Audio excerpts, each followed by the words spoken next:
kan gue gitu ya. Nah mungkin gue langsung share screen ya. Udah kelihatan share screen-nya? Sudah Mas, mantap. Udah, Kak. Oke. Jelas. Nah sebelum mulai ini kan kita wah lumayan ramai nih kayaknya sampai 40-an orang tadi ya. Nah kalau boleh tahu teman-teman nih apa kabar nih malam ini masih pada semangat nggak nih untuk belajar? Kayak basic kayak udah malam Sabtu gini kan udah males-malesan gitu ya. Boleh dong jawab di chat atau on mic. Siap, semangat dong, guys. Baik, Kak. Oke, mantap, mantap. Oke, nah, jadi kita tuh hari ini mau belajar tentang desain sistem, dan temanya itu Building the Foundation for Web Design Success. Maksudnya, fondasi suatu website desain itu adalah desain sistem untuk kesuksesannya. Dan mungkin gue jelasin dikit dulu tentang konten yang akan gue terangkan di malam ini. Itu ada 3. Itu ada pertama yang jelas kita harus mempelajari dulu nih desain sistem tuh apa sih dan dari mana sih itu desain sistem, kenapa tiba-tiba ada desain sistem, kegunaannya, dan yang ketiga itu adalah membuat suatu desain sistem. Dan nanti di akhir-akhir gue juga akan langsung live bareng teman-teman di Figma. Nanti mungkin ada yang bisa join Figma-nya atau yang ada yang bisa lihat screen aja. Itu gue mau menjelaskan lah dari misalnya suatu aplikasi terkenal itu gimana sih mereka buat desain sistemnya gitu. Nah, kita langsung loncat aja nih ke yang nomor 1 yaitu understanding design system. Oke, nah design system tuh apa sih? Mungkin teman-teman ada yang bisa langsung jawab nggak nih kayak yang udah ngerti mungkin apakah itu tentang style guide atau itu UI component library atau ada detailnya nih? Ini bisa jawab? Teman-teman boleh jawab langsung on mic aja ya, atau di kolom chat. Siapa Mungkin, yang tahu desain sistem? tapi nggak tahu ini benar enggak. Mungkin masih belum ini Kak, belum. Oke, nggak apa-apa, nggak apa-apa. Oke, nah jadi desain sistem tuh mungkin bisa sering dikenal tuh dengan ya UI component library atau kayak kita buat suatu komponen-komponen UI dan itu menjadi apa ya semacam library-nya dan misalnya kalau dalam suatu branding itu biasanya juga ada style guide yaitu kayak penggunaan logonya, warnanya dan fontnya apa aja yang digunakan gitu. Nah tapi aslinya desain sistem itu ya nggak hanya sekedar itu gitu. Nah terus apa gitu desain sistem? Jadi di sini gue mengambil definisi desain sistem dari salah satu entitas yang terkenal, yaitu Nielsen Norman Group.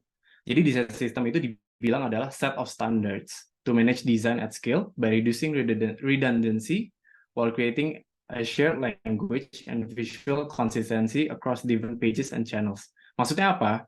Di sini gue boltin di bagian set of standards. Jadi kuncinya dalam suatu desain sistem itu nggak hanya style guide atau sorry ini kelihatan nggak sih share screen-nya? Masih di desain sistem sih Kak, masih di cover kayaknya. Kirain udah lewat sebentar ya. Kayaknya ada technical sebentar. Hmm, oke.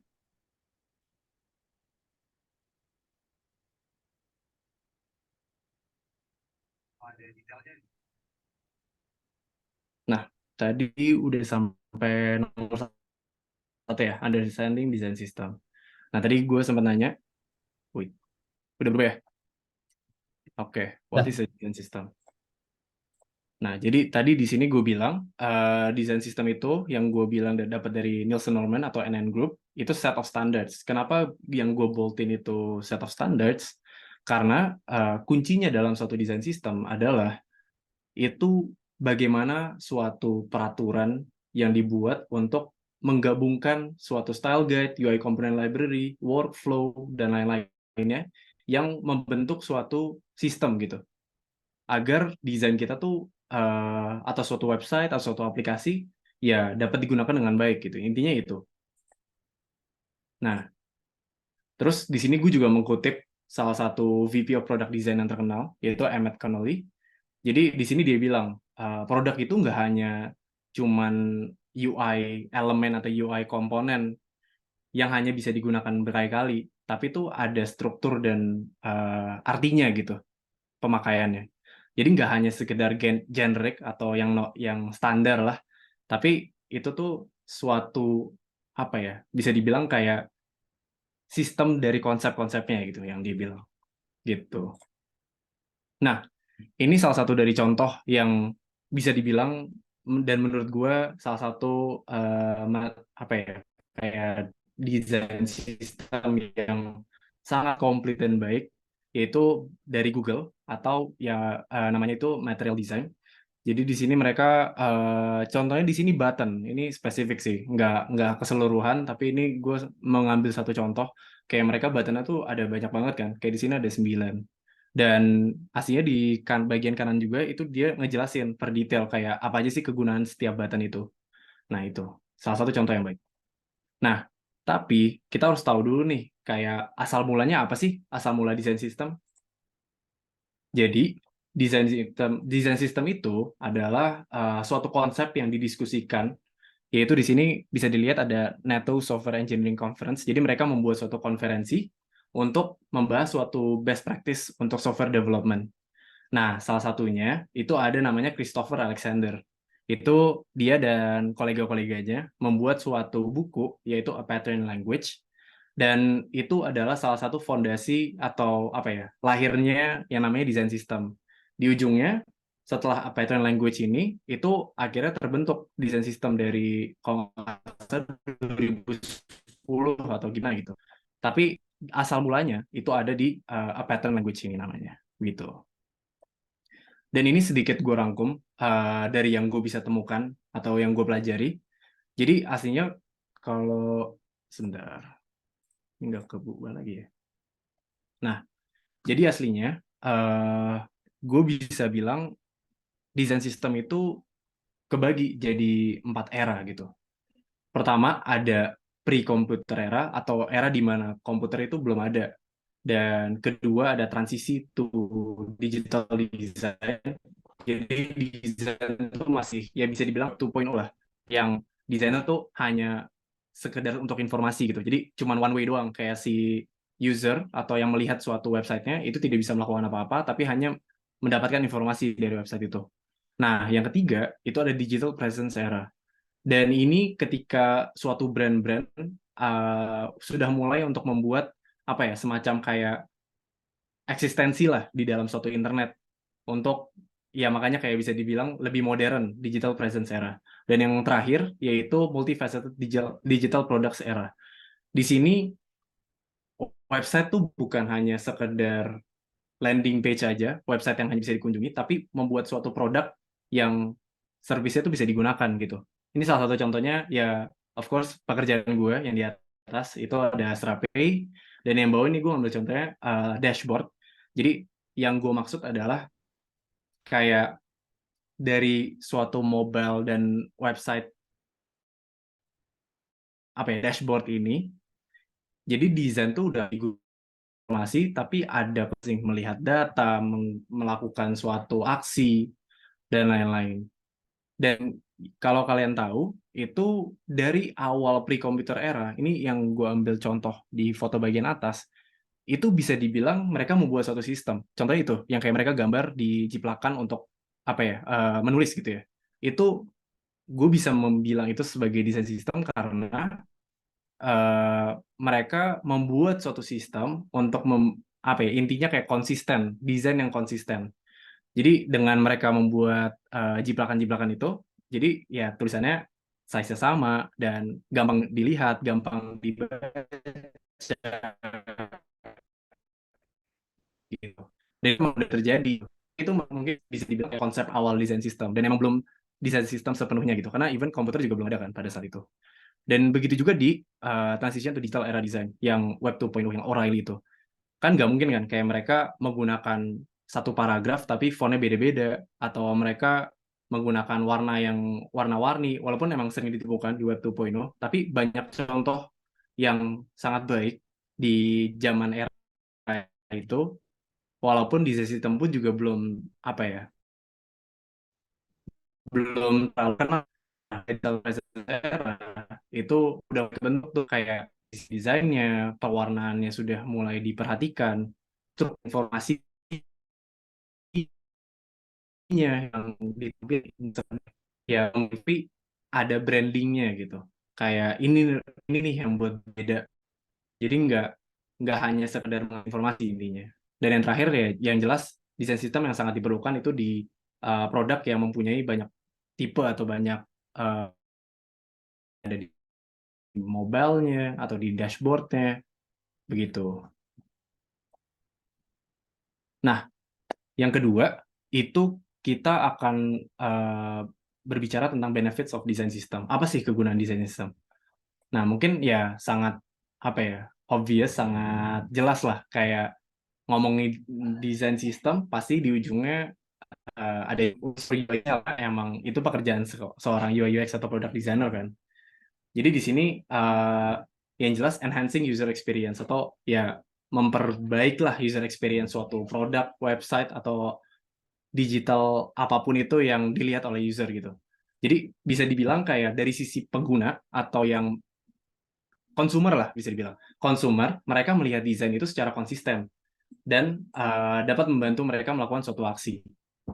Dan aslinya kalau desain sistem itu aslinya nggak hanya ditujukan untuk si konsumen doang, tapi pekerja-pekerjanya juga seharusnya bisa terlibat gitu, karena mereka yang buat, jadi mereka yang harusnya juga merasa mudah gitu kan.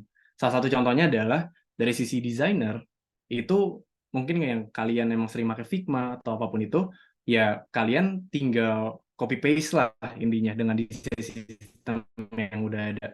Itu kan sangat membantu pekerjaan kan, kalian nggak perlu buat lagi. Dan kalau dari sisi developernya, ya mereka juga hanya tinggal melihat gitu dari sisi desain sistemnya tuh bagaimana sih suatu button terbentuk. Jadi mereka nggak perlu buat-buat yang baru, jadi tinggal dipanggil doang komponennya di sisi codingnya gitu. Nah, terus yang kedua, synergize developer and designer collaboration. Maksudnya apa sih? Nah, maksudnya adalah itu mengefisiensikan pekerjaan antar desainer dan developer. Ini salah satu contohnya, kita ini gue lagi kerja dan dengan developer lagi ngomongin suatu project, itu bisa dibilang desain system itu sangat membantu kita. Apalagi untuk membahas suatu project yang misalnya sangat kompleks gitu. Karena di ujungnya kita akan balik lagi, apa ya, kayak melihat ke fondasinya gitu. Gimana cara kita mulai suatu produk atau suatu fitur yang baru. Di ujungnya, apa nih desain sistem yang kita udah punya, apa yang belum punya, dan gimana effortnya gitu untuk membuat suatu project. Dan adanya desain sistem, atau bisa dibilang suatu bahasa yang kinerjanya tuh bisa lebih signifikan. Kayak kita nggak perlu ngomongin komponen baru lagi, kalau misalnya emang udah ada komponen ada yang bisa dipakai gitu. Karena semuanya kan itu butuh effort ya. Dari sisi desain, buat suatu komponen baru itu butuh effort, apalagi dari sisi developer yang membuat suatu komponen itu. Dan mungkin gue mau sharing dikit tentang di Astra Pay kali ya. Dan di Astra Pay itu uniknya sangat erat si desainer itu bekerja dengan developer, karena even gua pun kerja di setiap hari itu datang ke kantor pasti duduknya sama developer, karena timnya itu satu meja itu biasanya per fitur atau per apa. Nah, kebetulan di tempat gua itu desainernya cuma sendiri dan kebanyakan juga seperti itu. Jadi emang menurut gue kayak gue juga bisa belajar banyak gitu, kayak dari sisi development-nya, kayak gimana suatu desain yang gue buat itu akan di-develop. Jadi ada rasa empatinya lah gitu, kayak apakah yang gue buat itu bisa dibuat beneran secara digital gitu, secara development begitu. Nah, nggak ganti lagi. Oke. Dan selanjutnya itu yaitu ada scalability. Nah, ini contohnya. Ini gue ambil di sistem Asrapi. Shout out to desainer-desainer Asrapi, mungkin kalau ada yang join. Ini pokoknya kredit untuk mereka karena kebetulan juga gue nggak involve berat di desain sistemnya. Jadi bayangin, ini dari satu button primary yang warna biru yang kiri itu jadi mungkin bisa bilang ini ratusan buttonnya. Ini titik-titik kecil itu adalah button di orang yang berbeda, di kegunaan-kegunaan semuanya yang berbeda, dan warnanya pun juga beda. Jadi emang banyak banget lah kayak rules-nya atau kategori-kategori penggunaannya. Jadi dengan desain sistem kita dengan mudah gitu untuk mengupgrade atau membangun suatu komponen yang kita buat. Jadi bayangin aja kayak sebagai desainer, kalau kita nggak ada desain sistem, ya kita harus buat satu-satu nih, manual lagi, dan kita harus ngelihat lagi ke belakang, kayak ini apa sih desain button yang udah pernah kita buat tuh udah mirip belum atau gimana. Nah, adanya desain sistem itu kalau di bahasa startupnya, bahasa perusahaannya, itu namanya jadi single source of truth. Atau satu-satunya source sebagai yang kebenaran. Jadi apapun itu, komponen apapun, kita di ujungnya akan melihat ke desain sistem. Jadi kita ngelihat ke project A, kita nggak lihat ke project B, tapi di ujungnya kita melihat ke desain sistem. Itu sebagai satu-satunya kebenaran lah untuk komponen-komponen digital ini. Begitu. Nah, terus ini juga sangat menentukan dari sisi brand identity. Nah, ini salah satu contohnya di Strape adalah untuk si konsumen itu untuk konsistensi kan ya. Dan brand yang konsisten adalah brand yang mudah diingat untuk user. Nah, pernah nggak sih kayak notification apa ya kayak perusahaan gitu misalnya kayak perusahaan-perusahaan yang terkenal mereka punya notifikasi yang suaranya beda sendiri, mereka punya warna yang primary-nya sendiri, dan even kalian nggak ngelihat logonya kalian tuh mungkin bisa menebak gitu kayak oh ini warna hijau berarti apa, oh ini warna orange berarti apa. Begitu juga dengan desain sistem gitu, itu pentingnya kayak jadi brand yang konsisten adalah brand yang mudah diingat oleh user. Brand itu mungkin bisa dibilang aplikasi atau startupnya ya gitu. Dan karena nggak hanya UI aja, even cara suatu foto yang ditampilkan itu bisa juga diatur gitu. Aku pernah nemu beberapa case pas waktu itu pernah lagi ekspor tentang desain sistem yang ada di luar negeri di perusahaan-perusahaan luar. Itu mereka even sampai buat peraturan untuk penggunaan fotografi di aplikasinya. Jadi bisa sedetail itu untuk membuat suatu desain sistem. Begitu. Nah, terus yang ketiga, yang jelas kita harus bisa membuat suatu desain sistem. Nah, itu bagaimana caranya? Nah, mungkin kalau kalian nemu di internet, itu jawabannya bisa beda-beda. Sorry, belum gue lagi. Ini agak bingung ya. Sebentar. Oh, ini. Nah, mungkin kalian kalau misalnya membuat suatu desain sistem, itu bisa dibilang caranya tuh kalau yang di internet bisa beda-beda. Tapi menurut gue, mau kalian start dimanapun, itu harus mempelajari konteks dan suatu perusahaan nama scale-nya itu UX maturity. Itu mungkin nanti aku jelasin. Jadi pertama, cari dulu konteksnya. Si perusahaan yang misalnya kalian baru kerja, atau kalian buat perusahaan baru. Nah, itu kalian harus cari konteksnya. Konteksnya apa sih? Misalnya suatu perusahaan itu udah punya suatu desain sistem. Nah, itu desain sistemnya udah sebesar apa? Dan bagaimana digunakannya di perusahaan itu? Apakah hanya sekedar di Figma doang? Terus mereka dalam sisi development-nya itu hanya yang nggak apa ya? Mungkin mereka punya kelasnya sendiri, tapi tidak ada dokumentasinya dari sisi yang kayak apa ya? Material design itu kan mereka juga punya apa ya? Kayak suatu catatan untuk developernya ya. Dan itu maksud gue. Kayak konteksnya itu gimana nih dari sisi perusahaan ini. Atau mereka misalnya nggak punya desain sistem sama sekali. Kalian harus mulai dari awal. Itu caranya beda-beda. Gue pernah di perusahaan yang mereka belum punya desain sistem yang konkret dari sisi Figma-nya atau dari sisi desainernya. Dan tapi apa ya, dari sisi produknya itu udah mulai dibuat. Jadi pas waktu itu mungkin gue sharing dikit lagi, caranya adalah kayak gue harus mengumpulkan nih kayak apa ya, halaman-halaman apa aja yang udah desainnya tuh bisa dibilang fix. Nah, itu gue harus meneliti kayak apa aja nih komponen yang bisa dijadikan suatu komponen yang bisa digunakan lagi gitu. Dan itu prosesnya lumayan panjang. Nah, paling enak emang mungkin dari perusahaan yang memang belum punya desain sistem sama sekali, atau desain sistemnya udah mulai diimplement kayak yang Astra Pay tadi.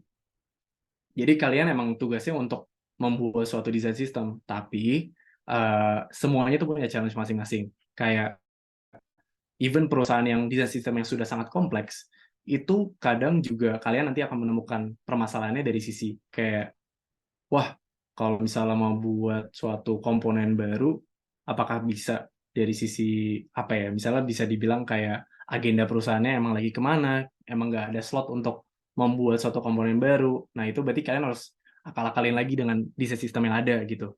Jadi memang tergantung konteksnya banget kalau misalnya kalian mau buat suatu desain sistem. Yang kedua, ini kenapa gue satuin jadi satu page yang sama, karena menurut gue ini juga penting, company UX maturity. Apa sih UX maturity? UX maturity itu aslinya ada skalanya, di sini gue nggak nampilin, tapi ini mengidentifikasi suatu perusahaan itu sudah seberapa melek tentang UX. Ada yang belum sama sekali, ada yang sudah sangat melek. Nah, indikasinya apa nih yang belum sama sekali dan sudah sangat melek? Nah, kalau yang belum melek itu biasanya perusahaan-perusahaan tersebut mereka melihat suatu desain aplikasi atau website itu hanya sekedar ya desain. Bisa dibilang seperti graphic design atau marketing begitu. Jadi mereka nggak melihat perbedaannya gitu. Mereka menyamakan semuanya dari sisi desain karena ya di dalam pikiran mereka yaitu desain gitu. Padahal kan itu hal yang berbeda-beda dan aslinya sangat kompleks kan dibicarakan. Nah, gimana kalau perusahaan yang sudah mature gitu, udah sangat melek dengan tentang UX, itu biasanya indikasinya itu sudah mempunyai strategi korporat, strategi perusahaan yang melibatkan UX biasanya. Jadi mereka misalnya punya suatu proyek baru yang besar, itu pasti di ujungnya mereka melihat indikasi-indikasi kesuksesan. Misalnya tuh kalau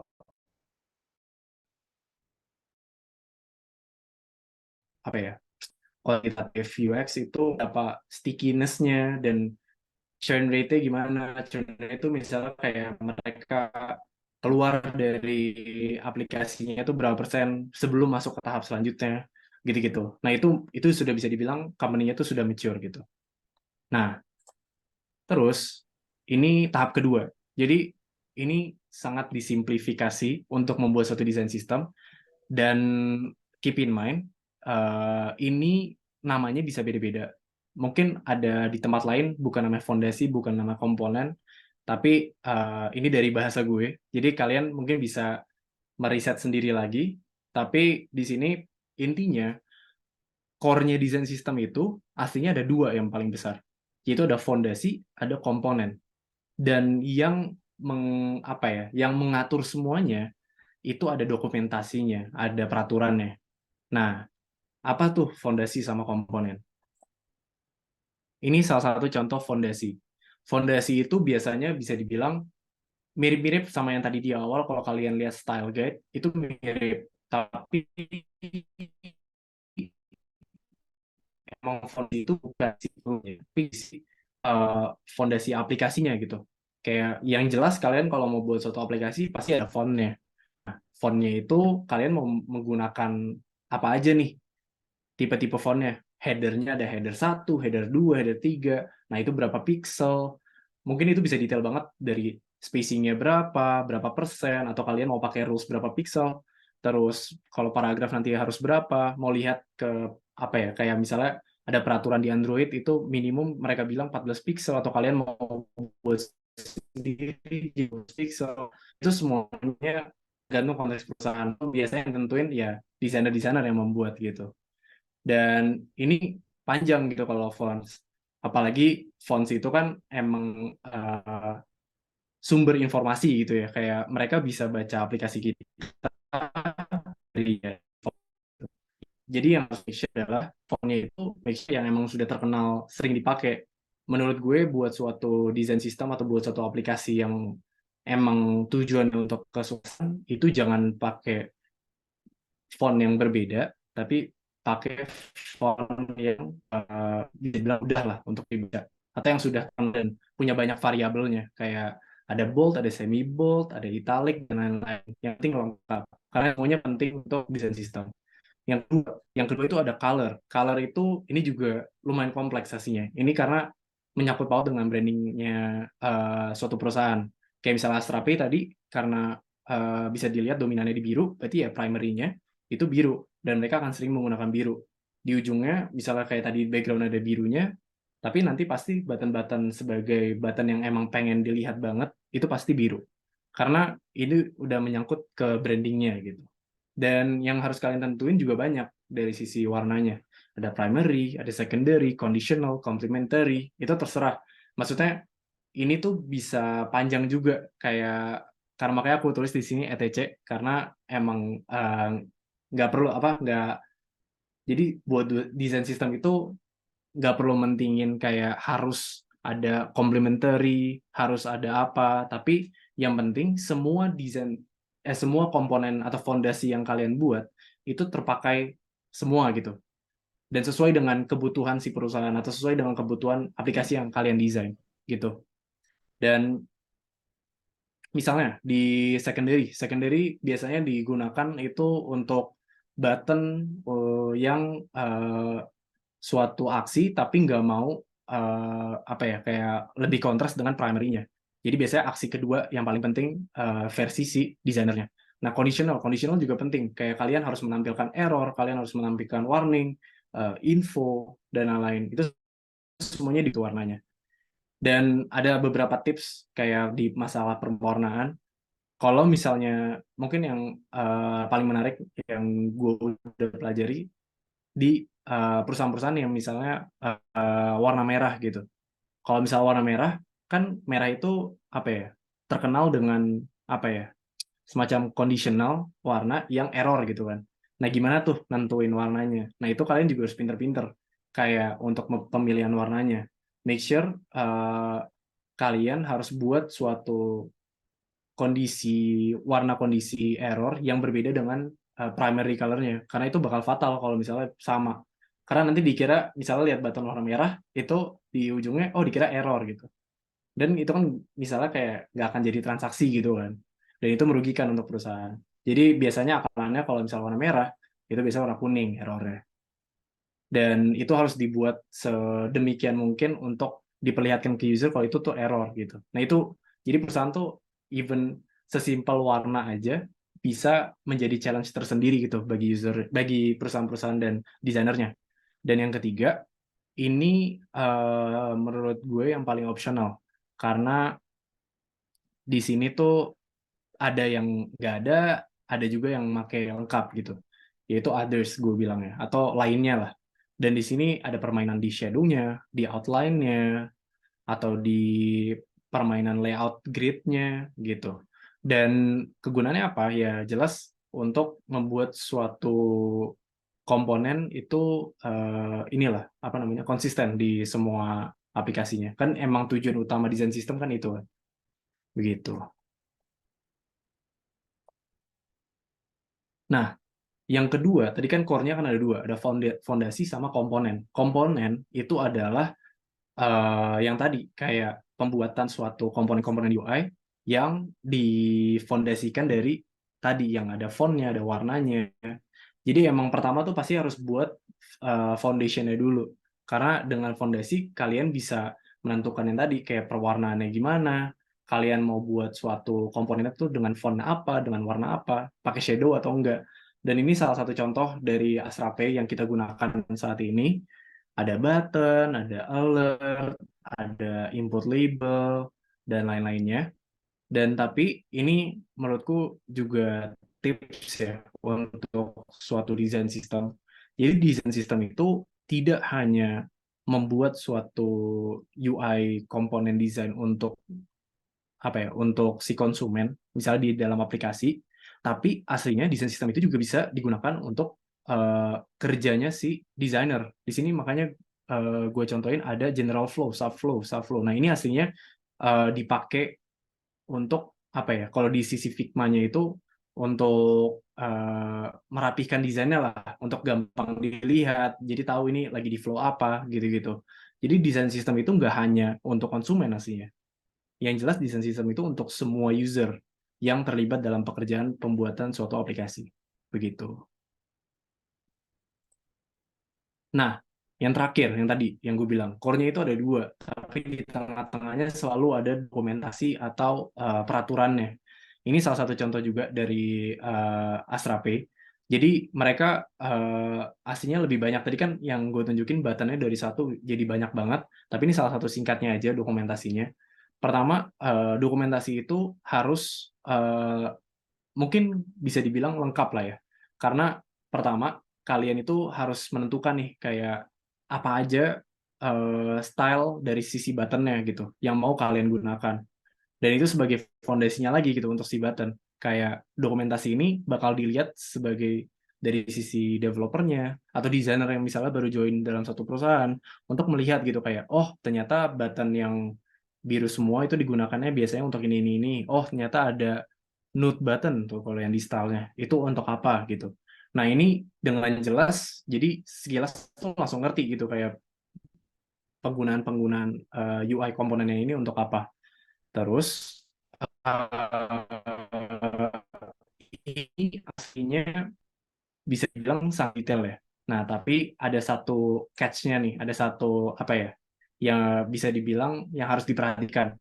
Jadi dokumentasi itu oke, kalian bisa buat suatu desain sistem yang selengkap mungkin komponen UI-nya, tapi jangan lupa apa ya, kayak semacam melihat dari sisi ininya, kayak kondisi apa ya, rules-rules yang lainnya yang kalian harus gunakan. Di sini aslinya ada dua, ada dokumentasi yang dibatang itu kan ada style sama type yang gue tunjukin di sini. Tapi aslinya itu panjang banget ke bawah. Kayak penggunaan di dalam aplikasi gimana. Kalau misalnya nanti ada dua button gimana, itu apakah letaknya boleh taruh di atas atau boleh taruh di bawah. Jadi emang harus dispesifikin kayak penggunaan yang boleh sama yang nggak boleh tuh kayak gimana. Jangan hanya yang boleh, tapi yang nggak boleh juga gimana. Jadi biar semua orang tuh terinformasikan lah kayak penggunaan yang benarnya gimana, yang sudah seharusnya dibuat gitu. Nah, dan yang terakhir, desain sistem itu harus menemukan keseimbangannya. Apa sih maksudnya keseimbangan? Nah, buat peraturan itu oke, bisa sedemikian mungkin, sedetail mungkin, selengkap-lengkapnya. Tapi ingat, peraturan itu malah kadang melimitasikan kreativitas seorang desain. Karena kita jadi terkotak-kotakan untuk harus mengikuti suatu peraturan. Padahal aslinya peraturan itu misalnya bisa emang bisa dilanggar gitu. Mungkin peraturan yang biasa yang gue mention ini bukan dari sisi kayak misalnya ganti warna atau apa gitu ya. Tapi biasanya kayak contoh suatu button yang bolehnya cuma taruh di bawah doang, tapi padahal bisa gitu taruh di tengah gitu. Jadi kalian harus memikirkan juga nih kayak gimana balance-nya untuk membuat suatu desain sistem yang tidak melimitasikan kreativitas si desainer gitu. Jadi ya desain sistemnya akan terus berkembang begitu. Nah, jadi di sini gue itu akan melakukan live demo. Ini kalian bisa scan kalau misalnya mau masuk ke Figma-nya, tapi di sini FYI cuman untuk nge-view doang. Biar kalian bisa lihat, mungkin bisa menginspek atau melihat gimana cara kerjanya membuat suatu desain sistem, atau kalian bisa nonton aja nih, gue sambil share screen ya. Ini gue share QR-nya.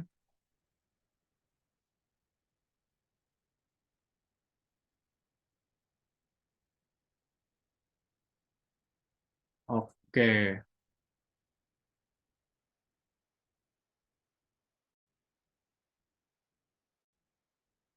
sudah. Nah, di sini, Teman-teman boleh join ke Figma filenya nggak, Kak? kenapa, sorry? Boleh join ke Figma filenya nggak? Boleh, boleh. Itu udah Boleh. gue sediakan QR code Oh untuk iya. join Figma-nya, untuk Oh iya. bisa inspek. Tapi itu hanya view doang ya. Mm-mm. Karena kebetulan ini kan produknya bukan yang bayar. Jadi ini free. Oke. Jadi kalau kalian misal mau apa melihat secara langsung daripada di screen doang, bisa mencet-mencet kan kalau di Mm. Figma, itu mungkin bisa langsung ke QR-nya ya. Itu udah ada di kolom chat teman. Oke, nah terus di sini gue mencontohkan suatu e-commerce, ya di sini Tokopedia sebagai contohnya, dan gue mau contohin nih apa aja sih komponen-komponen yang digunakan oleh Tokopedia dan gimana cara buat desain sistemnya gitu dari situ. Nah, jadi mungkin kita mulai dulu ya dari paling atas deh. Nah, dari paling atas itu mereka menggunakan yang sebentar.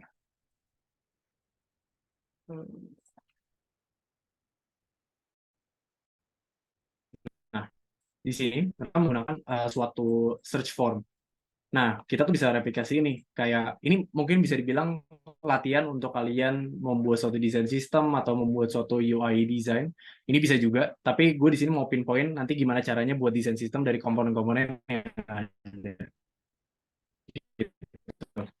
Nah, pertama kan bisa UI apa ya, search form gitu kan. Nah, mungkin kita ketik dulu. Nah, ini kan gue nggak tahu ya, font itu mereka pakai apa, dan lain-lain. Jadi, mungkin dari sisi fondasinya, foundation yang ada typography, ada warna, dan ada bayangan dan lain-lain, itu gue perkirakan aja ya. Di sini gue mau fokus ke komponen-komponen yang mereka gunakan. Nah, kalian itu aslinya bisa juga untuk membuat suatu desain sistem atau Figma, itu menggunakan auto layout untuk mempermudah kalian.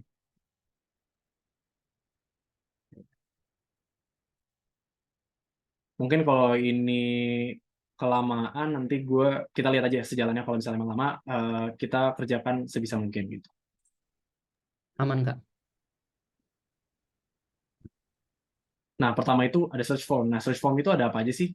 Nah, ini mereka ada icon. Nah, berarti kita harus taruh icon nih di sini. Biasanya kalau di Figma, kalau mau pakai icon itu bisa pakai plugin-pluginnya lah biar lebih mempermudah.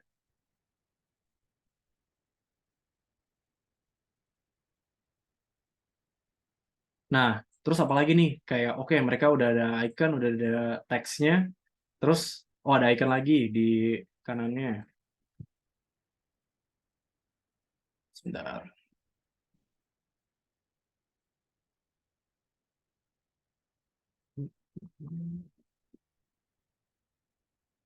Oke.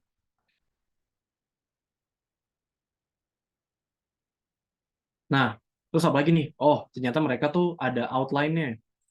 Oke, dan eh, search form-nya itu tidak tidak lancip, jadi harus di round. Kita perkirakan aja, misalnya, eh,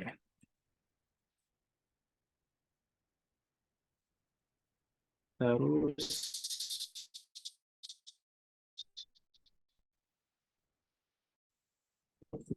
belum di sini. Oke. Nah, terus apa lagi? Oh, warnanya juga.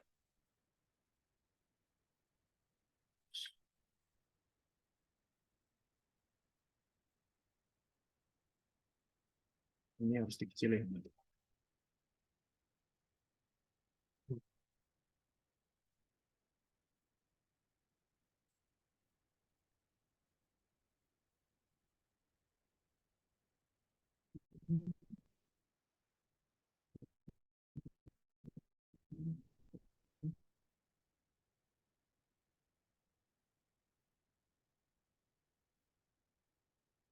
Oke, ini agak gedean, kecil lagi.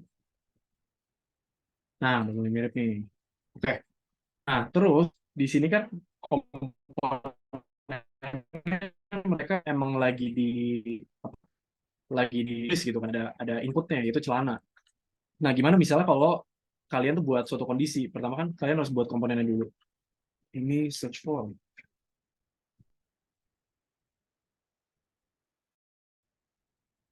Nah, kan ini ceritanya yang atas itu mereka udah ngetik nih celana. Nah, kalau misalnya enggak, gimana? Atau empty state-nya bisa dibilang. Nah, di sini kalau di Figma buat suatu desain sistem itu bisa pakai komponen pertama. Komponen itu yang warna ungu.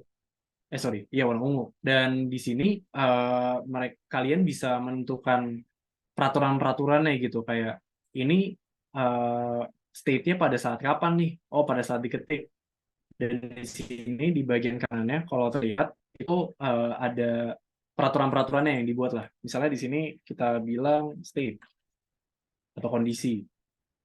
Ini juga state, dan ini ceritanya masih kosong. Dan kalau lagi kosong, berarti ya let's say X-nya itu nggak ada, karena kan nggak ada yang di close kan. Nah, jadi kita bilang ini close, terus kita bilang ini, kita bilang ini empty, dan ini fill. Nah, ini contoh satu ya.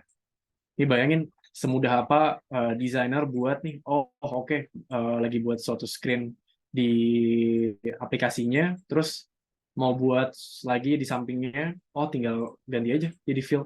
Kalau fill tuh kayak gini. Nah, kebayang nggak sih kayak sebagai desainer semudah apa gitu buat suatu desain secepat apa dengan komponen dan fitur-fitur Figma yang udah disediakan. Apalagi dari sisi developer juga bisa lihat gitu. Kayak di atas kanan itu, ini baru juga nih, baru fitur barunya Figma. Si developer itu ada semacam kayak point of view-nya gitu yang baru. Jadi tinggal diklik yang bagian kanannya, itu mereka tuh bisa langsung point of view developer. Jadi si Figma udah menyediakan informasi-informasi penting apa aja yang developer butuhkan gitu untuk melihat. Nah, di sini karena gua buatnya suatu komponen, ini ditunjukin, dan kita aslinya juga sebagai desainer bisa buat komponen deskripsinya. Terus di sini karena ada kondisi-kondisinya, ini ada contohnya di variant state, itu ada field sama empty. Terus mereka juga bisa lihat penggunaan warnanya ada apa aja, mau pakai hex atau RGB atau apapun itu. Dan dari codingnya gimana, CSS-nya, gitu. Jadi bayangin kalau kalian mau buat sebanyak ini, karena ini banyak banget nih yang bisa dijadikan komponen. Kayak kartunya Tokopedia, itu kan semuanya sama tuh, kayak kiri kanannya. Mungkin nanti kalian bisa buat juga dari sisi ukurannya gitu. Yang pertama ukuran kecil nih yang di sini, tapi yang bawah itu aslinya sama-sama card kan, sama-sama kartu informasi produknya gitu kan. Tapi size-nya beda. Nah, itu gimana tuh? Karena kalau kalian lihat dari sisi fontnya pun juga size-nya sama gitu. Dari Canak Kerja Pria Slim Fit Formal, itu size-nya berapa, dan dari yang bawah ini yang sama juga, itu fontnya sama, tapi cuman size-nya aja yang beda. Dan itu semuanya bisa dibuat dari Figma gitu dengan desain sistem gitu. Nah, mungkin dari gue itu dulu kali ya. Kayaknya harusnya sih kalian udah ngerti ya dari sisi live demo-nya. Mungkin dari sini ada yang mau nanya? Oke. Untuk pertanyaan ada di slide ya teman-teman, tim organizer mohon di-share ya linknya. Mungkin Kak kita duluin aja yang mau open mic ya. Nanti mungkin kita bacain yang di Slido dulu. Yang di Slido habis yang nanya di mic gitu. Gimana Boleh. Kak? Yang mau nanya duluan bisa open mic langsung nanya ke Karayan ya. Atau raise hand deh. Yuk. Ada yang mau nanya? Oke. Apa udah semua di Slido mungkin ya Kak? Yuk. Mungkin aku langsung bacain aja di Slido terkait pertanyaannya. Kita sambil share screen kali ya, Fikri. Oh boleh, boleh. Oke. Tunggu sebentar.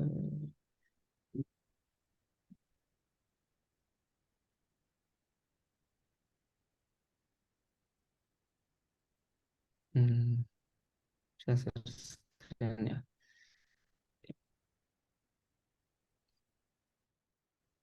Ya, Oke. Karayan desain sistem sama style guide sama nggak sih? Nah, Oke. Desain sistem sama style guide ya. Nah, jadi bisa dibilang desain sistem itu sebagai apa ya? Kayak kalau retorikanya sistem suatu desain, tapi aslinya style guide itu kayak suatu brand itu juga bisa sih dimasukin ke suatu desain sistem. Mungkin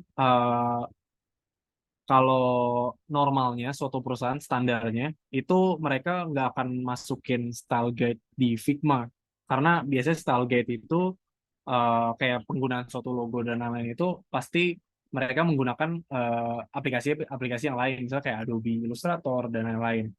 Nah, Tapi biasanya perusahaan-perusahaan itu buat itu kayak website untuk desain sistemnya. Nah, itu biasanya dimasukin ke situ style guide-nya. Jadi kalau dibilang desain sistem sama, bukan sama, tapi lebih ke style guide itu salah satu komponen besar yang ada di desain sistem. Jadi desain sistem tuh lebih besarnya lagi lah, gitu. Oke, jadi desain sistem tuh lebih besar lagi ya daripada style guide gitu. Dan desain sistem juga ada dokumentasinya tadi ya, kayak yang Ya, lumayan kompleks gitu ya terkait dokumentasinya. Oke, yang kedua nih. Jika baru membuat produk atau baru mulai suatu project case study, apakah harus membuat desain sistem dari nol nih, Kak, buat bikin case study? oke. Jadi kalau studi kasus itu berarti bisa dibilang kan studi kasus UI UX ya. Jadi tergantung nih kalian itu mau mengangkat suatu masalah studi kasusnya bagian mananya. Kalau misalnya kalian mau angkat kayak ketidakkonsistenan suatu aplikasi atau suatu website, ya berarti kalian harus menekankannya di desain sistem. Tapi kalau studi kasusnya tentang misalnya membuat suatu fitur baru di aplikasi atau improvement fitur di suatu aplikasi, nah itu desain sistem aslinya nggak terlalu dibutuhkan karena UI UX itu kan dilihat kayak proses kalian membuat suatu desain dari sebelumnya itu kayak kalian menemukan masalah gimana, menemukan konteksnya gimana, dan prosesnya kan ada frameworknya lah ya. Jadi kalau untuk menjawab aslinya nggak perlu desain sistem, tapi kayak suatu nilai plus aja lah kalau kalian buat proyek study case itu ada desain sistemnya. Jadi desain sistem pun juga nggak perlu yang kayak sekompleks yang kayak tadi, kayak buttonnya harus ada banyak banget gitu. Ya sesuai kegunaan kalian aja. Kalau misalnya emang kalian buttonnya cuman butuh 2 tipe, ya buat 2 tipe. Warnanya kalau misalnya cuma butuh 3, ya 3. Nggak perlu buat yang kayak kalian bisa pikirkan case-case-nya. Karena kan study case itu kan kalian nggak buat aplikasi dari nol gitu kan. Tapi lebih ngambil apa ya, kayak eh, apa nih yang mau di-highlight dari permasalahan yang kalian pecahkan gitu. Oke, Kak, thank you, Kak. Semoga menjawab ya pertanyaannya ini. Dari anonimus semua nih, Kak, nih nggak nyebutin nama, jadi bingung mau nyebut namanya siapa. Oke, yang ketiga nih. Apakah ada tips secara teknis, Kak, agar desainer lain atau developer memakai dan mengikuti desain sistem yang udah kita buat? Tips secara teknis, Kak, agar desainer menjadi. Oke, jadi mungkin ini salah satu skill penting yang harus kalian punya kalau misalnya emang ingin menjadi product design atau UI UX yang baik lah. Jadi mungkin kalau aku lihat dari pertanyaannya itu eh, yang paling penting adalah komunikasi. Jadi pertama kalian harus sebelum membuat suatu solusi atau solusi misalkan desain sistem itu kalian mengkomunikasikan dulu nih ke desainer lain ataupun developer ataupun misalnya manager atau apapun itulah yang terlibat dalam prosesnya. Kalian harus komunikasikan dulu dan harus mencapai suatu agreement atau apa suatu apa ya kayak kesepakatan bersama lah. Apakah desain sistem itu akan dibuat atau apa ya, akan berguna atau enggak? Kalau misalnya berguna, ya berarti mereka kan udah aware gitu kayak, oh oke nih berarti emang desain sistem itu dibutuhkan. Jadi yang pasti nggak mungkin jadi tuh kayak si desainer lain akan membuat komponen baru lagi gitu. Nah, tapi kalau developer ini mungkin yang agak beda nih. Kalau dari sisi developer itu kalian misalnya dari sisi level yang junior itu akan susah untuk bilang ke developer yang misalnya lebih lama dari kalian gitu-gitu untuk eh lu harus ngikutin desain sistem yang gue buat gitu. Itu emang pasti harus ada proyek besarnya gitu. Kayak intinya tujuan utamanya itu untuk membuat sesuatu yang konsisten dari sisi produk digitalnya. Jadi developer itu emang benar juga harus dilibatkan ke pembuatan desain sistem. Jadi apa ya, bukan sekedar kalian buat desain sistem terus nih developer bisa pakai kayak sekedar kayak lempar apa ya kayak lempar kerjaan, tapi kalian terus yang paling benar adalah melibatkan developer itu dalam pembuatan desain sistem gitu. Jadi Oke, mereka punya punya inilah, punya eh, kayak perasaan kayak, oh gue buat desain sistemnya juga loh, gitu. Pasti mereka bakal menggunakannya.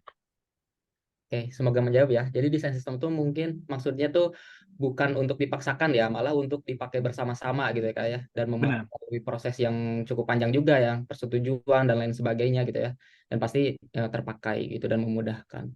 Ya, Oke, terus selanjutnya ini hampir sama sih Kak yang kayak tadi ya, perbedaan oke. strategi dan desain sistem. Kita next aja.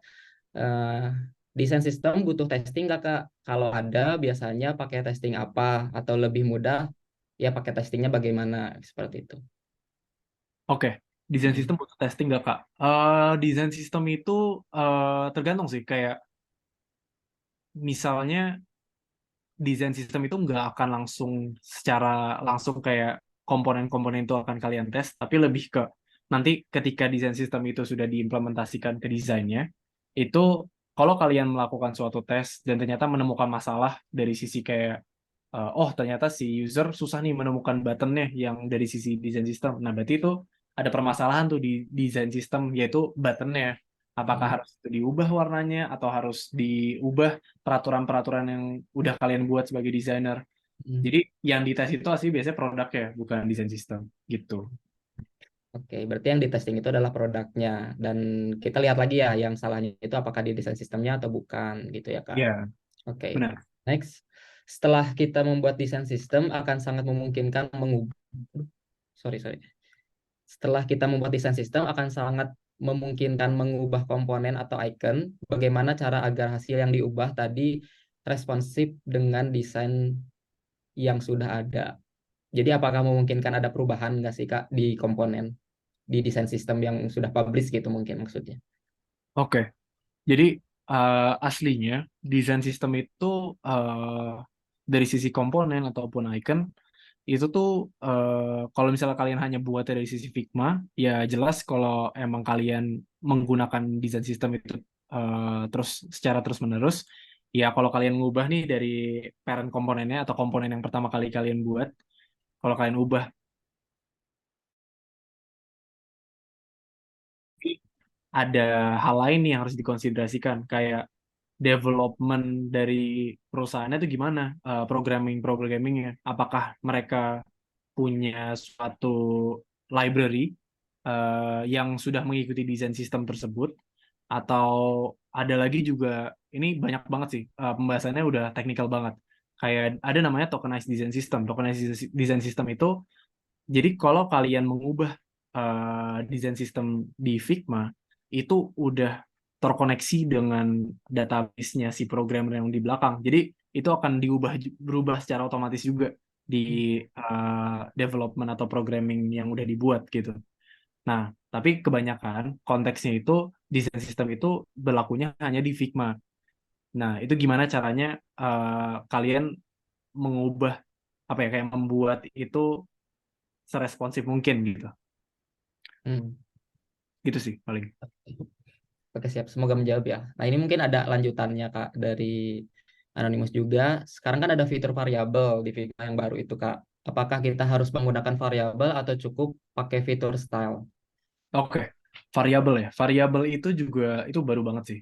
Dan gue pun masih apa ya, masih nggak pernah pakai even Gitu, ke konteks explore. pekerjaan. Tapi udah sering, udah baca-baca juga. Jadi Hmm. kalau variabel itu mungkin untuk di pekerjaan gue sekarang nggak akan terpakai karena itu udah kompleks banget di mana kita harus membuat suatu prototype yang sedetail mungkin gitu, kayak gimana interaksinya. Dan kebanyakan kalau misalnya di perusahaan-perusahaan sekarang, biasanya yang hanya dilihat tuh dari flow besarnya aja gitu, nggak perlu sampai prototype biasanya ya. Ada juga tapi perusahaan-perusahaan yang emang oh harus buat prototype untuk melihat produk desainnya gitu. Nah tapi kalau misalnya ditanya harus atau enggak, tentu nggak harus. Karena ya di ujungnya desain sistem itu ya udah cukup lah untuk sebagai fondasi suatu aplikasi gitu. Oke. Desain sistem juga sudah cukup ya teman-teman. Jadi fitur yang baru itu mungkin sebagai tambahan aja ya untuk bantu prototyping. Benar. Oke, selanjutnya Kak ada belajar referensi variabel kah? Cara sidebar yang kompleks gimana? Misal atur laporan ada cabang-cabangnya gitu beberapa item. Terus setiap item itu juga punya cabang. Oke. Oh, gitu Kak. Hmm, oke, cabang tuh maksudnya mungkin kayak ada sub menu gitu ya di Ya, suatu menu. bisa menu. Itu Drop down. kalau variabel, eh, gue nggak terlalu kebayang sih pemakaiannya gimana dari konteks yang tadi disebut. Tapi aslinya dengan sesimpel prototype itu bisa. Tapi ya di ujungnya informasi yang ditampilkan itu ya statis gitu, nggak akan berubah-berubah. Karena kalau kalian emang mau hanya ingin menunjukkan interaksi si menu jadi sub menunya lagi, yaitu dengan prototype menurut gue cukup. Tapi kalau misalnya variabel itu mungkin biasanya untuk kondisi-kondisinya. Misalnya kayak nanti kalian buat sidebar-nya ada kalau dalam suatu case yang spesifik itu sidebar-nya harus ada yang ke disabled atau yang nggak bisa dipencet. Nah, itu mungkin conditional akan berguna di situ gitu. Oke. Sip, semoga menjawab ya Kak. Ya. Menurut Kakak, mana yang lebih praktis antara atomic design dengan yang Kakak jelasin tadi, yaitu foundation, down komponen? Oke. Jadi kedua tersebut tuh bisa dibilang eh, bisa dibilang framework, tapi bisa dibilang juga itu bukan framework. Karena semuanya tuh sama aslinya. Kayak teori dasarnya tuh sama untuk dari sisi desain sistem.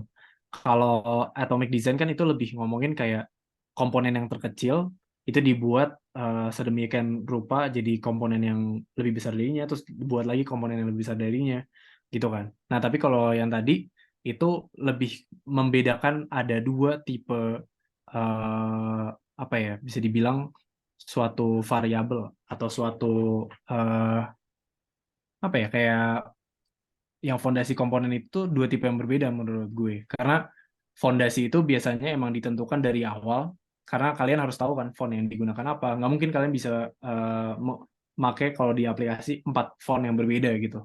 4 tipe font, misalnya kayak pakai Times New Roman atau pakai Calibri dan lain-lain. Pasti di ujungnya satu atau enggak maksimum dua. Nah, itu fondasi yang gue bilang. Tapi kalau atomic design, itu biasanya lebih ngomonginnya ke komponennya. Kayak komponen terkecil, ya di ujungnya pasti yaitu teks. Mm. Jadi mereka menganggap komponennya itu sama semua. Dan menurut gue untuk seorang awam, itu kadang susah untuk dipelajari. Makanya tadi emang nggak gue masukin di atomic design. Gue lebih membuat konsep yang udah sering gue temukan yang di perusahaan yang udah pernah gue kerja. Gitu sih. Oke. Jadi atomic design itu dan foundation itu sebetulnya beda istilah aja ya, kayak maksudnya, tapi sama-sama dia tuh dari komponen terkecil terus membentuk komponen yang lebih besar lagi gitu ya, seperti main Lego gitu ya kayak kalau Ya, analoginya gitu. Next, ini ada pertanyaan lagi, apa ada rekomendasi bahan bacaan nih Kak, terkait desain sistem atau psikologi di balik itu, di balik desain sistem, psikologi color oke. ya maksudnya. Bacaan ya. eh Kalau buku, gue nggak pernah baca buku yang tentang desain sistem sih. Tapi pas waktu itu tuh ada eh ini nggak berkaitan dengan desain sistem, tapi lebih berkaitan dengan eh, psikologi UI UX. Tapi apa ya namanya? Mungkin nanti kalau gue ketemu gue bakal kasih tahu deh. Tapi ini mungkin bisa dilewat dulu ya, Hmm. selagi gue Hmm. cari. Atau mungkin bacaan, bukan buku sih tapi kayak Law of UX mungkin Kak ya. Ya, Karena itu pas kita bisa. desain sistem, Law of UX juga harus kita jadi in mind gitu ya. Bukan hanya teori gitu ya, tapi diaplikasikan. Ya, Next. Makanya nih Mas, di dalam desain sistem pasti ikonnya lebih dari satu. Nah, apakah kita harus membuat membuat icon wrapper pada desain sistem? membuat icon wrapper pada desain sistem. Oke, yang gua udah pernah jalanin, ya gue udah pernah bekerja juga dengan beberapa desainer yang emang spesifik biasanya buat icon, buat ilustrasi gitu-gitu. Icon wrapper kalau misalnya definisinya kayak apa ya, space untuk icon ini, itu pasti ada peraturannya semuanya. Kayak biasanya itu mereka buat namanya safe zone atau kayak space di mana ini tuh nggak boleh ada unsur iconnya. Pokoknya itu white space lah, apa ya, kayak kosong gitu. Jadi peraturan itu emang biasanya digunakan untuk eh, kalau misalnya icon itu ditaruh sebelah, itu nggak akan nyambung, nggak salah. Jadi dengan icon kan emang bisa dipakai buat yang kecil-kecil kan. Jadi mereka punya ruang untuk bernafas gitu intinya. Kalau misalnya definisi wrapper itu space di antara icon gitu ya. Ini gue juga kurang ngerti dari Pasti bahasa. icon itu kan nggak mungkin kayak langsung sendiri gitu ya, pasti ada wrappernya atau live area-nya gitu ya yang Ya. bungkus si icon itu ya kayak. Jadi nggak sembarangan juga, pasti ada dokumentasinya, cara penggunaannya dan cara nggak boleh digunainnya juga ya, Kak. Mau tanya nih Kak, bagaimana penggunaan variable scoping pada desain sistem? Variable scoping itu yang tadi bukan yang kayak Oh, fitur. tadi mirip kayak variabel. Saya mana di situ persyaratan dari portofolio yang dimiliki itu buat desain sistem. Nah, itu maksudnya berarti saya buat desain plus desain sistemnya, Kak. Jadi desain sistem itu biasanya yang diminta kalau misalnya portfolio itu jarang sih yang sampai sedetail kayak kalian buat desain sistem dari awal. Biasanya cuman tadi kalau kalian ingat di awal-awal itu aku sempat mention apa sih desain sistem, terus aku bilang apakah itu UI component library atau bukan. Nah, biasanya UI component library itu yang diminta untuk portfolio. Karena effortnya kan besar ya untuk buat desain sistem. Dan biasanya kalian diminta suatu persyaratan itu cepet, nggak lama lah. Aku juga sering dulu kayak apply pekerjaan yang di challenge suatu apa di kayak design challenge atau disuruh buat study case. Dan itu waktunya nggak lama. Akhirnya ya pasti menurut gue untuk kalau misalnya diminta desain sistem sebisanya ya buat selengkap mungkin, tapi kalau misalnya nggak bisa buat aja kayak UI komponen library-nya, kayak komponen apa aja yang kalian gunakan beserta kayak kondisi-kondisinya apa aja gitu. Oke, Kak. Mungkin mau masuk di portofolio itu lebih ke style guide mungkin ya, Kak ya. Dan Ya, mungkin dites untuk pengetahuan terkait desain sistemnya gitu. Dan pastikan itu digunakan ya, Kak ya, di desain. Jangan sampai dicantumkan tapi tidak terpakai gitu kan. Oke, yes. selanjutnya nih. Kita harus menempatkan pembuatan desain sistem ini pada saat kapan nih, Kak? Di awal, di tengah, atau di akhir? Oke. Kalau misalnya skenario-nya kalian belum buat suatu desain aplikasi apapun, yang jelas itu eh, mungkin kalau di awal itu kalian nggak akan kebayang ya kayak apa aja yang kalian akan gunakan kan. Jadi biasanya kalau yang gue lakukan kalau emang benar-benar dari awal banget itu gue desain dulu nih aplikasinya kayak buttonnya gimana-gimana. Terus gue bakal kepikiran, oh ternyata buttonnya gue butuh kondisi lain nih, misalnya dari sisi error atau dari sisi secondary. Nah itu baru gue buatin desain sistemnya. Jadi biasanya sejalannya gitu loh kalau misalnya lagi buat desain. Ini kalau misalnya konteksnya dari awal banget ya. Tapi kalau dari skenario pekerjaan biasanya itu tergantung lagi perusahaannya gimana. Kalau misalnya emang udah ada desainnya tapi belum ada desain sistem ya, yang jelas kalian harus buat desain sistemnya. Tapi kalau misalnya udah ada desain sistem, kalian juga harus konsiderasi ini kayak desain ini, desain sistem ini apakah udah benar dan lengkap atau belum gitu. Karena desain sistem kan tadi nggak hanya UI komponennya doang kan, tapi dokumentasinya udah lengkap apa belum gitu-gitu. Jadi itu sih. Semoga menjawab Semoga ya. menjawab ya. Ada lagi nih, Kak. Apa bedanya desain sistem dengan desain token nih, Kak? Oke, bedanya desain sistem dengan desain token. Kalau desain sistem itu kan tadi ya balik ya, kayak cakupannya besar lah, nggak hanya dari sisi fondasi dan komponennya, tapi juga dari sisi peraturannya gitu kan. Nah, kalau desain token, yang sepengetahuan gue itu eh, dia itu suatu desain unsur terkecil gitu. Kalau misalnya tadi yang ada yang ngomongin atomic design itu kan desain yang paling kecilnya kan. Nah, desain token itu juga mirip-mirip definisinya. Tapi kalau detailnya yang penggunaan dalam pekerjaannya itu kebetulan gue belum pernah menggunakan sampai desain token. Jadi paling definisi awam aja sih kalau desain token gitu. Mungkin kita lanjut ke 3 pertanyaan lagi ya, Kak ya. Berhubung ini juga udah Oke. mepet. Kita lanjut dari desain sistem dan juga udah. Kak, kan desainer sering tektokan sama developer ya, Kak. Seberapa penting skill public speaking kita nih sama negosiasi di desain Oke, sistem ini? itu yang jelas sangat amat penting ya. Karena desain yang kalian buat itu pasti sering banget terjadi yang di-develop sama mereka berbeda dengan bayangan kalian gitu. Dari unsur UI-nya atau dari unsur interaksinya itu bisa beda. Dan gimana caranya kalian membungkus suatu proyek yang kalian desain dan mengkomunikasikannya ke developer agar itu jelas dan mereka mengerti sepenuhnya. Dan kalian juga harus memastikan kalau desainnya itu sebagaimana mestinya didesain gitu. Ya, yang jelas itu pasti bakal butuh public speaking dan negosiasi kan. Karena malah kemungkinan besar dari sisi desainer bukan yang negosiasi, tapi pasti yang di awal itu developer yang negosiasi. Kayak, ini kayaknya kesusahan deh, gitu. Itu pasti di awalnya biasanya kayak gitu. Nah, itu gimana kalian harus kayak, ini harus bisa nih diginiin. Karena kalau enggak, misalnya, itu interaksinya akan aneh. Dari sisi user nggak akan, susah lah intinya. Dan belum lagi kalian nanti bisa ketemu sama developer yang tidak punya mindset UI UX gitu, dan mereka punya pengertian sendiri lah tentang UI UX yang seharusnya salah gitu. Nah, itu juga challenge tersendiri gitu. Nah, itu makanya penting banget untuk belajar public speaking, negosiasi. Mungkin kalau ditanya triknya, ya itu harus jam terbang sih. Kayak harus ngobrol sering banyak. Kalau misalnya emang punya waktu yang tidak di luar dalam konteks pekerjaan, kalau bisa ngobrol-ngobrol gitu. Jadi biar saling mengerti satu sama lain dan nggak hanya apa ya kayak sekedar pekerjaan doang gitu. Jadi itu untuk memastikan kayak komunikasi kalian lancar gitu. Gitu. Iya betul.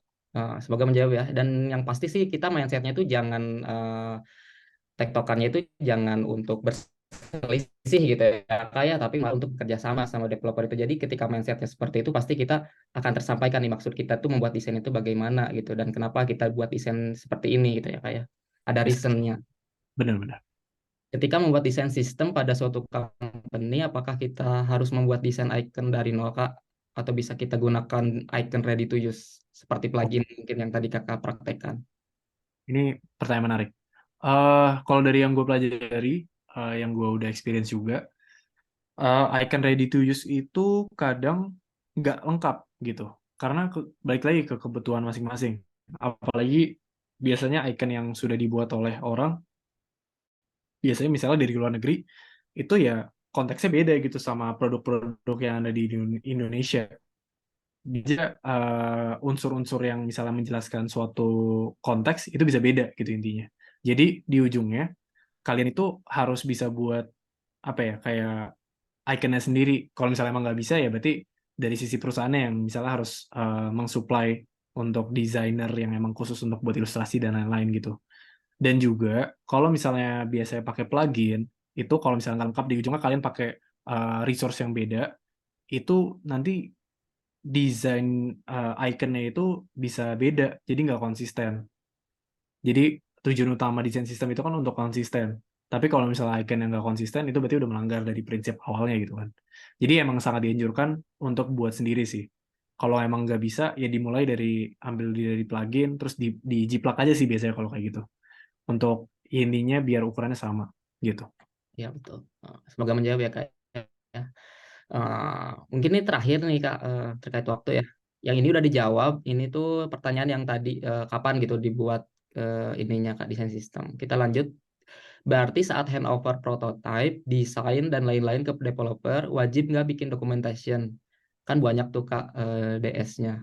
Oh, jadi ketika handover itu apakah kita tetap bikin documentation Kak atau gimana tuh? Oke. Eh, jadi kan emang documentation itu kan pasti ada di desain sistemnya kan. Atau kalau misalnya perusahaan kalian itu sudah ada website sendiri yang khusus untuk desain sistem, nah itu kemungkinan besar developer tuh akan menggunakannya di situ. Biasanya kan kalau website emang menyediakan, perusahaan yang menyediakan website untuk desain sistem, nah itu ditujunya biasanya untuk developer karena setiap komponen yang ditampilkan itu biasanya ada codingannya lah di bawah. Biasanya mereka bisa kopas atau mereka bisa membuat itu sebagai referensi gitu. Jadi kalau misalnya wajib gak bikin documentation, malah menurut gue dari awal buat desain sistem itu harusnya udah buat dokumentasinya gitu.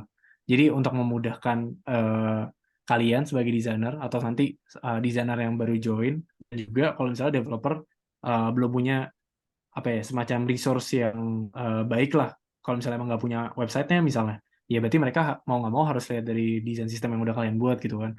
Dan itu kalau misalnya semudah mungkin ya mereka juga akan mengerti kayak gimana penggunaan-penggunaan dari komponen yang udah kalian buat gitu. Itu aja sih Semoga paling. menjawab ya untuk pertanyaan terakhir.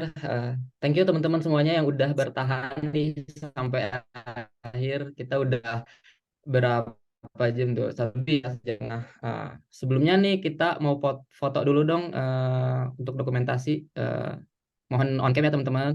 Yang bisa on cam yuk on cam untuk dokumentasinya. Mohon dibantu ya tim organizer untuk screenshot. Kita tunggu ya sekitar 1 menit deh.